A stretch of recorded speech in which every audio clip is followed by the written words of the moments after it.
Thomas, Ya, resesi yang sebenarnya akan dimulai awali di bulan Maret. nomor ini Pak ya, seperti sebentar lagi Pak Daud ya. Dan nanti kita akan terasa lumayan berat itu di bulan 6, bulan Bulan 6. 7, bulan 8, bulan 9 sampai Ya. akhir tahun. Berarti bulan Maret ini baru permulaan saja Pak Daud ya. In the beginning. Yes. Dan semua investor wait and see, melihat dan memandang. Ya, berarti semua Dan menunggu. investor hanya bisa menunggu dan wait and see ya Pak Daud ya. Yes. Ya, Dan posisi sekarang ini semua dalam kondisi melihat apa langkah-langkah presiden dan program presiden. Karena akan terjadi namanya reshuffle. Dan kemarin sudah ada isu reshuffle. sudah terjadi kan Pak Daud? Belum ya? Reshuffle sudah, tapi nanti ada reshuffle berikutnya. Waduh. Karena Jadi kan ada namanya masa transisi. betul. Jadi presiden harus menjamin keamanan Pak Daud ya. Saat ini presiden yang namanya tes water cek ombak. Tes water, cek ombak. Oh. Jadi melihat gejolak yang ada. Nah, dari saat ini ibaratnya operasi intelijen untuk keamanan negara ini benar-benar dimatangkan. Yes, Pak Daud. Dan makanya kayak seperti BSNR yang Badan Sandi Negara, setelah itu nanti kalau saya perhatikan nanti kan ada pergantian untuk pucuk-pucuk pimpinan. Ada pergantian pucuk-pucuk kepimpinan yang penting Pak Daud ya. Ya, tahun ini ya. Ya. Untuk melihat apa yang sudah dilakukan selama masa transisi ini. Yes. Nah, untuk makan gratis bergizi ini yang sudah siap untuk melakukan hanyalah militer. Militer Karena Pak Daud ya. militer itu adalah organisasi instansi kesatuan yang sudah terorganisir dengan rapi, sistematik, dan yang strukturnya jelas dan siap. Satu jalur komando dengan presiden. Yes. Karena TNI adalah tulang punggung negara. Betul Pak Daud. Nah, untuk menghindari namanya sabotase. Oh ya. Jadi, dan militer biasa melayani, menangani yang berhubungan dengan kegiatan-kegiatan masyarakat massal. Ya. Jadi, menurut saya yang untuk melakukan makan gizi gratis ini harus tetap militer. Tetap militer Pak Daud ya, nggak bisa lain Pak Daud ya. Kalau yang sipil, nah, jadi militer tetap mengawasi, sipil juga dilibatkan bekerja. Jadi kombinasi Pak Daud ya. Kombinasi antara sipil dan militer. Tetapi Siap. tetap militer harus terlibat penuh sampai 70%. Iya. Karena yang sudah terstruktur, rapi, dan supaya jalur itu jelas. Betul. Nah, dan untuk ketahanan pangan ini nanti akan dilakukan yang namanya itu presiden akan galakkan pertanian. Dan saya percaya militer tetap akan dikerahkan untuk membantu ketahanan pangan ini karena disiplin dan organisasi terstruktur dan sistematik dan satu jalur komando. Dan resesi ini akan masuk lebih berat di bulan 6, bulan 7, kuartal pertama, kuartal kedua. Nah, ini akan menentukan arahnya menuju resesinya, bertahannya ketahanan tes ombak cek waternya gimana. Ya, betul Pak Daud. Tapi resesi ini yang tidak terasa justru yang tinggal di desa-desa. Karena kanan kiri ada tanaman dan pohon-pohon, tidak ada masalah. Gitu. Dan tidak banyak mall, sehingga tidak punya banyak keinginan Pak Daud ya. Tidak banyak keinginan.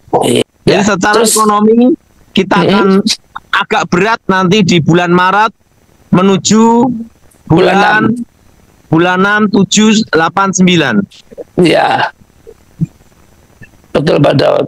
Gimana pandangan saya, Thomas? Luar biasa Pak Daud. Jadi bulan 3 ini adalah persiapan masuk di mana resesi mulai terjadi Pak Daud ya. Yes, resesi mulai terjadi. Jadi Tapi kita yang harus jelas sungguh-sungguh itu. berdoa. Nah, pertama berdoa, kedua betul-betul kencangkan ikat pinggang. Jadi kita hanya keluar uang hanya untuk kebutuhan-kebutuhan dasar. Ya. Dan orang-orang yang tinggal di pinggiran itu yang lebih bertahan karena tidak ada kemauan lebih ke mall, ke supermarket. Dan yang hidup. ketiga, ada lagi yang ketiga, Thomas. Ya Pak Daud. Dalam kondisi seperti ini, yaitu kita bersyukur Bersyukur, dan berdoa. hidup apa adanya. Apa adanya, tidak usah utang bank ya Pak Daud. Ini yang utang bank pusing, Thomas. Pusing, escopior. Jadi ini adalah seleksi alam terjadi, Thomas. Sesi alam Pak Daud ya. Tapi gimana Pak, Indonesia untuk stok beras, gula gimana Pak?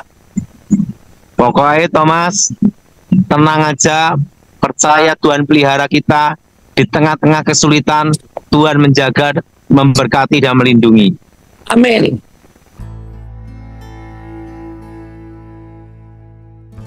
Terima kasih sahabat khotbah populer sudah mendengarkan penjelasan hambanya Evangelis Daud Tony. Mari kita ulas kembali mengenai resesi lebih lengkap. Resesi ekonomi adalah suatu kondisi di mana aktivitas ekonomi suatu negara atau wilayah mengalami penurunan secara signifikan dan berkelanjutan.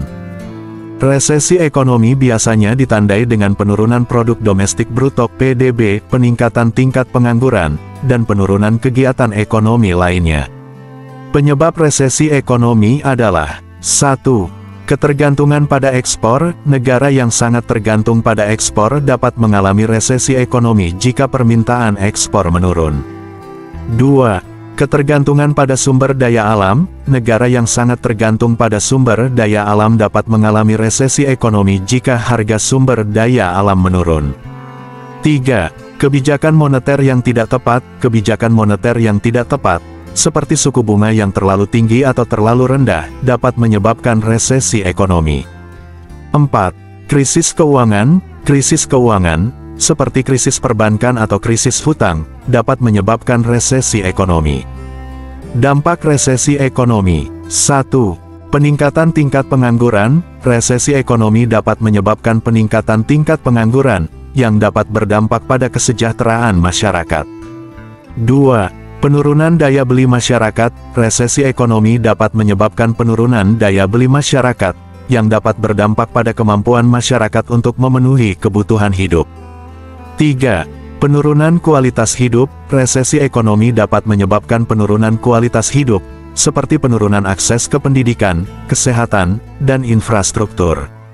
Berikut beberapa langkah yang dapat dilakukan oleh pemerintah dan rakyat Indonesia untuk menghindari atau mengatasi resesi ekonomi. 1. Meningkatkan belanja negara. Pemerintah dapat meningkatkan belanja negara untuk meningkatkan pertumbuhan ekonomi. 2. Melakukan kebijakan moneter yang tepat. Pemerintah dapat melakukan kebijakan moneter yang tepat, seperti menurunkan suku bunga atau meningkatkan jumlah uang beredar.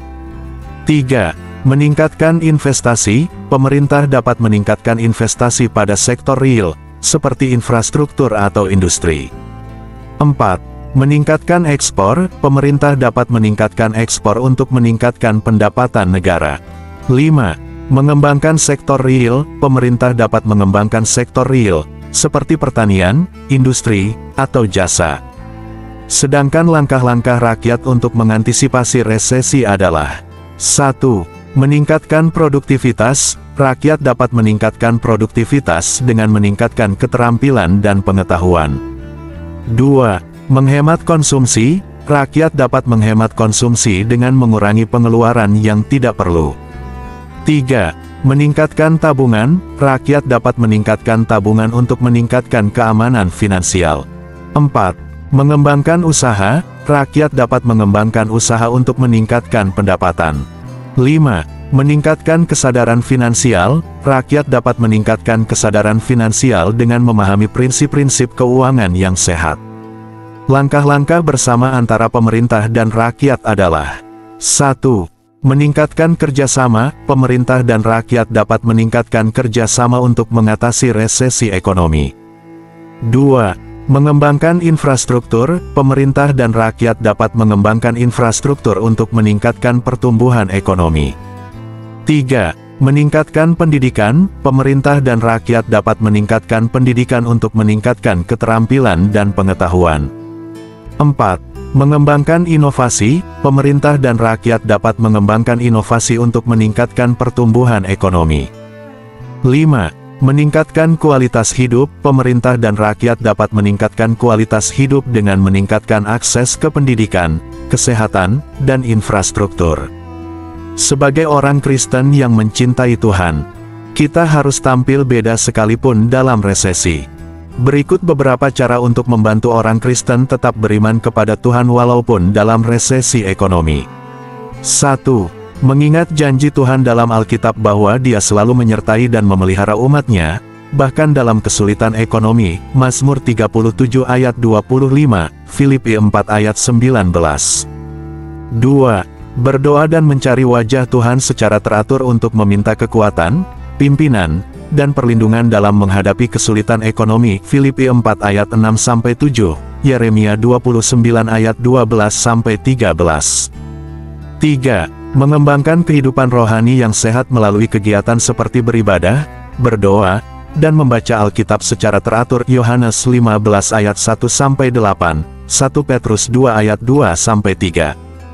4. Mencari pertolongan dari orang lain seperti teman, keluarga, atau pemimpin rohani jika mengalami kesulitan ekonomi. Galatia 6 ayat 2, Ibrani 10 ayat 24-25. 5. Mengingat kebaikan Tuhan dalam hidup kita dan mengucap syukur atas apa yang telah kita terima. 1 Tesalonika 5 ayat 18, Mazmur 103 ayat 1-5. 6. Memiliki kesabaran dan ketekunan dalam menghadapi kesulitan ekonomi, karena Tuhan akan memberikan kekuatan dan pimpinan kepada kita. Yakobus 1 ayat 2-4, 2 Petrus 1 ayat 5-7. 7. Mengembangkan ketergantungan pada Tuhan dan tidak pada kekayaan atau harta duniawi. Matius 6 ayat 19-21, 1 Timotius 6 ayat 17-19.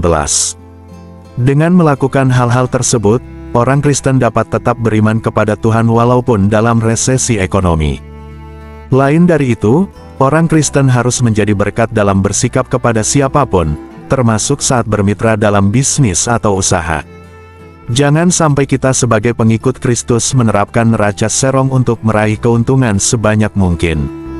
Neraca serong adalah timbangan yang menipu, atau makna lain adalah menerapkan bohong kepada rekan bisnis maupun konsumen. Berbisnislah dengan jujur sahabat, jangan pernah ambil yang bukan menjadi milikmu. Setiap tindakan yang curang percayalah adalah kutuk di baliknya, kalaupun seolah-olah engkau dapat bertahan. Sebenarnya engkau sedang menuju kepada kehancuran.